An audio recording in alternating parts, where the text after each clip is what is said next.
Hi guys, kain na tayo. Meron akong salmon fish. Yung half niya nakain ko na kagabi. Hindi ko kaya kasi yung yung isang ganyan talaga. So, meron akong pritong itlog. Tikman ko yung niluto kong corned beef with potato. And syempre, the best, dinengdeng, gulay. Kain po tayo. Manganin, kaon ng mga palangga, inabraw. Dinengdeng na walang sagpaw.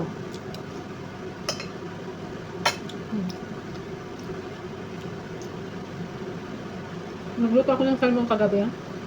Sa amin tatlo. Namo ko. Aba na may lasa kayo? Kuha ako ng salmon na. Hindi ko naubos yung akin. Gumawa ako ng tuyumansi. Kasi pag tinanggal mo na yung balat ng salmon, wala nang lasa sa loob. Sa labas yung meron. Malalaki ng bawat sa hiwa. Hindi ko maubos. Sila naubos nila.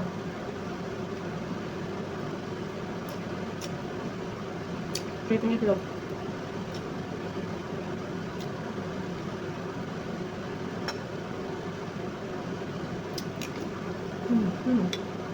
Tignan natin ang aking corned beef potato. The best. Alam nyo ba kung ano yung bawal, yung pang masarap? Mga dilata.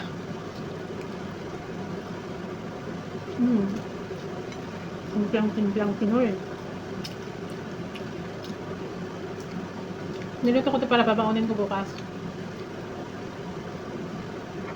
Kasi may day off ko. May pupuntahan ako. Ang sarap siya. Basta mga timplang Pinoy. Mga dilata and healthy. Masarap. Once lang naman ako magluto ng ganyan dilata.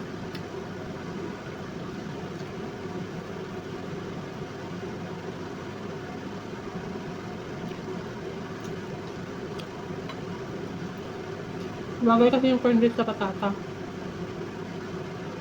Kasi ito. Mamaya na kasi. Baka hindi ko maubos yung gulay ko mga ano. Mas malalang ubusin ng gulay. Ang salmon na kasi hindi pwedeng isang araw daw yan, sabi niya amo. Kukainin mo na bukas. Kung natira mo, sabi niya. Kasi ayaw niyang magtambak yan sa ref. Isa sa mga pinakamahal na isda. Ganito.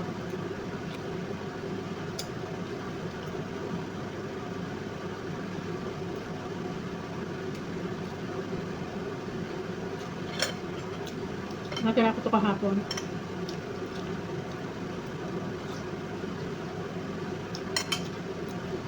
Kasi hanggat maaari gusto ko lagi akong may gulay. Hanggat maaari pa ako habang wala pa yung dalaga, nakakapagdininding ako yung may bagoong luya and kamatis.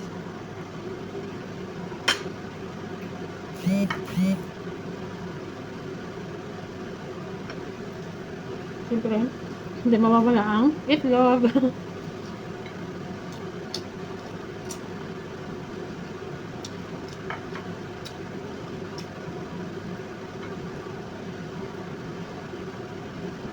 Pwede rin ito yung mansi. Pag kunti yung nailagay mong asin.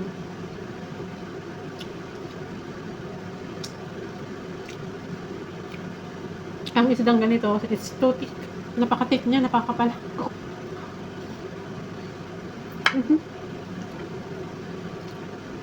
Malasa siya, masarap. Mabilis pa lang masuya.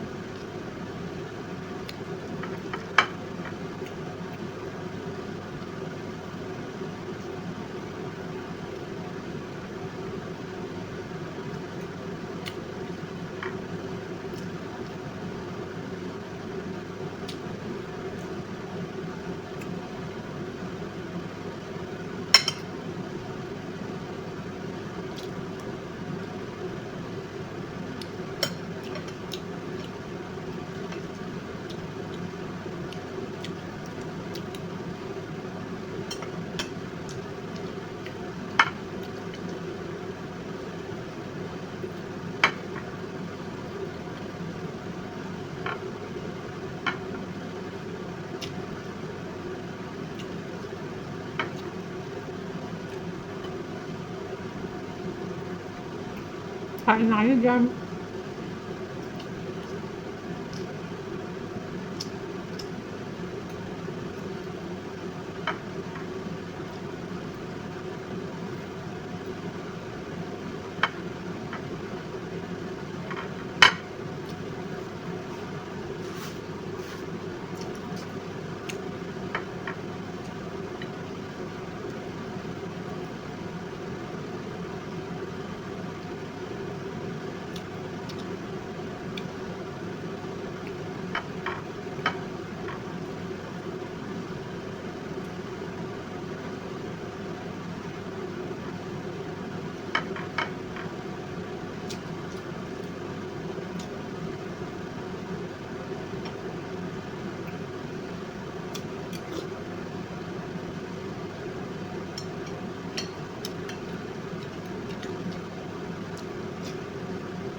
Sarap ng sabaw.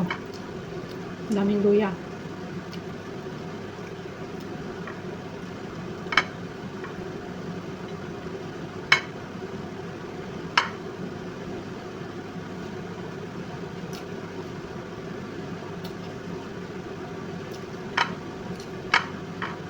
Lagi akong nagpapasalamat sa Diyos guys kasi naluluto ko yung mga gusto kong kainin, yung timpla na gusto ko.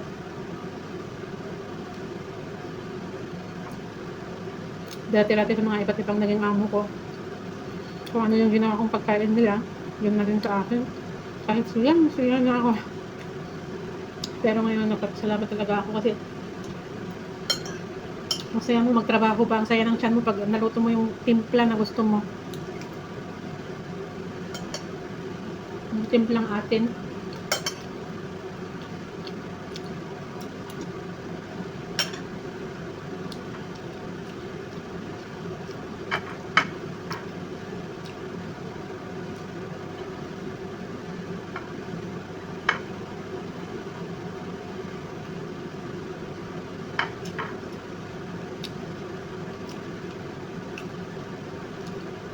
Sa kapal niya, wala na siyang lasa sa loob.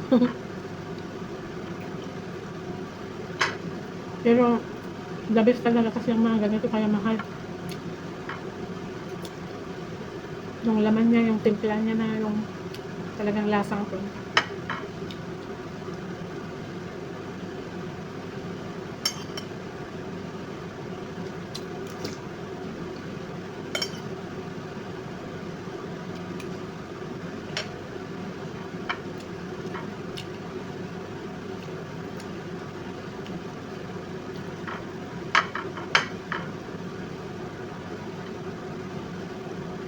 Kain na kayo.